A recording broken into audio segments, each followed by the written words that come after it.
नमस्कार साथियों, सभी का बहुत बहुत स्वागत है और आप सभी को हैप्पी होली का बहुत बहुत शुभकामनाएं। आशा करते हैं बेस्ट तरीके से अपना पढ़ाई भी कंटिन्यू किए होंगे और प्लस जो होली वगैरह रंग वगैरह गुलाल वगैरह खेलना है खेलिएगा। पानी की जो नुकसान है वो कम करिएगा और सारी चीज़ें अपने जगह सही हैं। लेकिन एक चीज़ ध्यान रखना है, हमें हमारा मूल लक्ष्य है पहले स्टडी, उसके बाद सारी चीज़ें करनी है।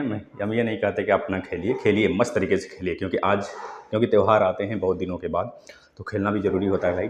कितनों को पसंद होता है और कितनों को ना पसंद होता है, तो जिनको पसंद है वो भी खेलेंगे, जिनको ना पसंद है वो भी थोड़ी बहुत खेलेंगे भाई, ठीक है ना। तो साथ ही आपको पता है कि देखिए, हम जिस मुद्दे पर यहाँ पे बात करने वाले हैं, आपसे थोड़े से बात करेंगे, मात्र 10 से 5 मिनट हमारे साथ बने रहिए लास्ट तक, आपको सारी चीज़ें पता चल जाएंगी।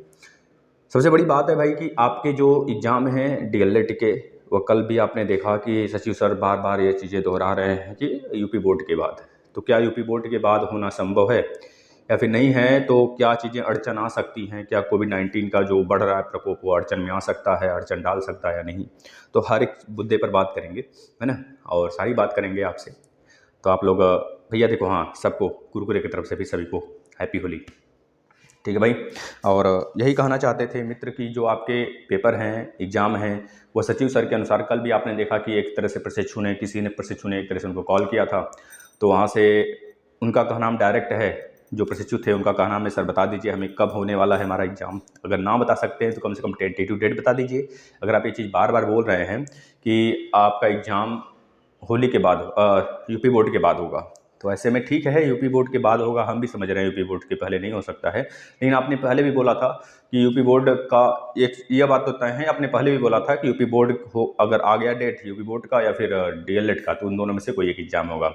ऐसे में डीएलएड का डेट आपने निकाल दिया था और बाद में यूपी बोर्ड का होने वाला था, कि इस बीच में आपका चुनाव भी पड़ गया और आचार संहिता के कारण फिर से वो टल गया। और ऐसे में डीएलएड वाले प्रशिक्षुओं का जो लक है वो ख़राब है, या फिर जो चीज़ें डिले हो रही हैं, या किस बात के लिए डिले हो रही है। देखिए, देरी होना जायज़ है, और हम ये नहीं कहते कि देर से जो चीज़ मिलती है वह अच्छी नहीं होती। हमें तो सारी चीज़ें देर से ही मिलती हैं और वह सारी चीज़ हमेशा के लिए टिक जाती हैं। तो यही का नाम है, हम आपसे कहेंगे कि भाई देखिए, जब हमारे सचिव सर क्योंकि डायरेक्ट डेट नहीं बता सकते, क्योंकि भाई देखो, अगर इनके ऊपर शासन है तो शासन का पूरा किया धरा होता है। अगर डायरेक्टली हम इनको कोसें तो ठीक नहीं हो हमारे लिए। लेकिन एक चीज़ और है, अगर एक तरह से एक नज़र से और देखा जाए, तो जो हमारे उपाध्याय सर थे उनका भी कहनाम तो ठीक ही था। वो अपने बलबूते पे जो भी करते थे, अपने बल पे करते थे, अपने दम पे करते थे। उनका कहनाम होता था इस डेट को अगर एग्ज़ाम होगा तो इसी डेट को एग्ज़ाम होता था। उनका कहनाम था अगर इस डेट को रिजल्ट आएगा तो इसी डेट के आसपास में 1-2 दिन आगे पीछे रिजल्ट आ जाता था। लेकिन खैर, फिर क्या दिक्कत है इनमें, पता है मित्र, सबसे बड़ी दिक्कत यह है कि एक तरह से चमचे होते हैं कुछ, तो बिना सहारा के कुछ नहीं चलते। मतलब ये जैसे लाठी होती है, तो लाठी के सहारे के बिना जो बूढ़े बुजुर्ग लोग होते हैं नहीं चल पाते हैं। हमको भी लग रहा है ऐसे ही हालत इनकी हो चुकी है। और ऐसे में इनका बार बार कहनाम है कि सिर्फ और सिर्फ एग्ज़ाम होगा, और कब होगा यह नहीं पता। एक बात और ये बोल रहे हैं क्योंकि बोर्ड के बाद होगा। तो साथियों, आप लोग विश्वास के साथ धैर्य बनाकर पढ़ाई करते रहेंगे। और इस बीच जो प्रशिक्षु यह बोल रहे हैं कि सर कोविड-19 आ गया तो फिर एग्ज़ाम टलेगा, ना मित्र, ऐसा भी नहीं हो सकता। क्योंकि जो तीसरी लहर थी, आपने देखा था साफ साफ कि तीसरी लहर में इतना बड़ा एक तरह से विस्फोट के रूप में फूटा, फिर भी कुछ नहीं हुआ, है ना। सारी चीज़ें अपने आप सुचारू रूप से चल रही थी। जो भी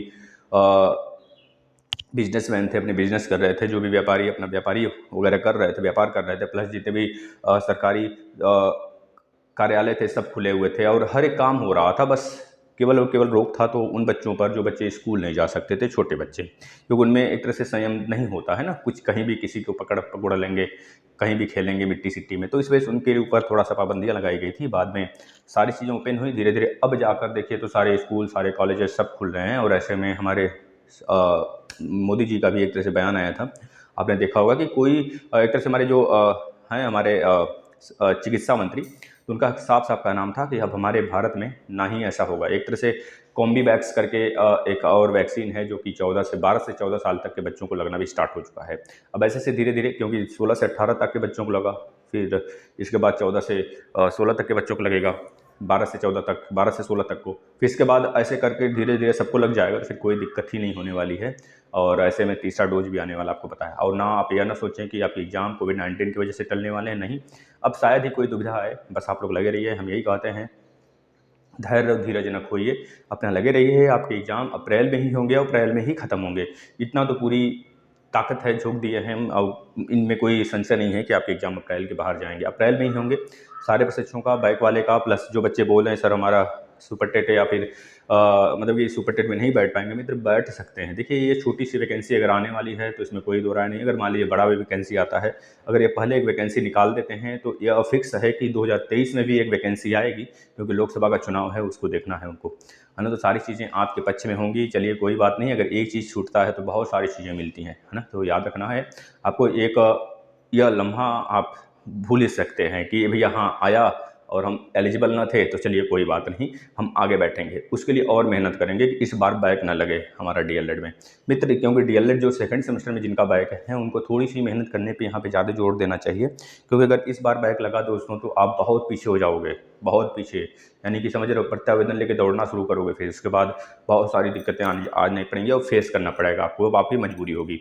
और ऐसे में अगर आप दो चीज़ कर सकते हो, या फिर प्रत्यावेदन लेके दौड़ो दौड़ो कि जब तक एग्जाम ना हो जाए चौथी बार, या फिर आप क्विट कर दो डीएलएड को ही। तो आपको हम यही सलाह देते हैं कि सिर्फ आप पढ़ते रहिए, त्यौहार आते जाते रहेंगे, और आपको हमारे पूरे परिवार की तरफ से, कुरकुरे की तरफ से, सभी की तरफ से, हमारे कुरकुरे की तरफ से सभी प्रशिक्षकों को, सभी फैमिली को बहुत बहुत होली की शुभकामनाएं। आप लोग सफल हों और अपना पढ़ाई कंटिन्यू रखें। एक वीडियो और बनाएंगे, आज क्लास आएगा आपका, मैथ का भी आएगा 4th सेमेस्टर का, और साइंस का भी आएगा 3rd सेमेस्टर का, प्लस 1st सेमेस्टर का भी साइंस का आएगा।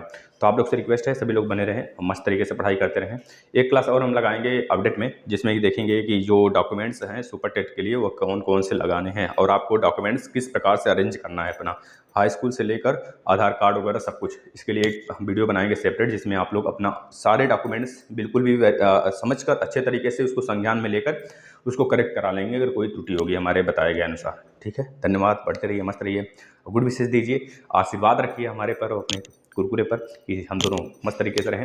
और प्लीज़ आपसे रिक्वेस्ट है कि सारे प्रशिक्षु अपना धैर्य धीरज नहीं खोएंगे, पढ़ते रहेंगे। ठीक है, धन्यवाद।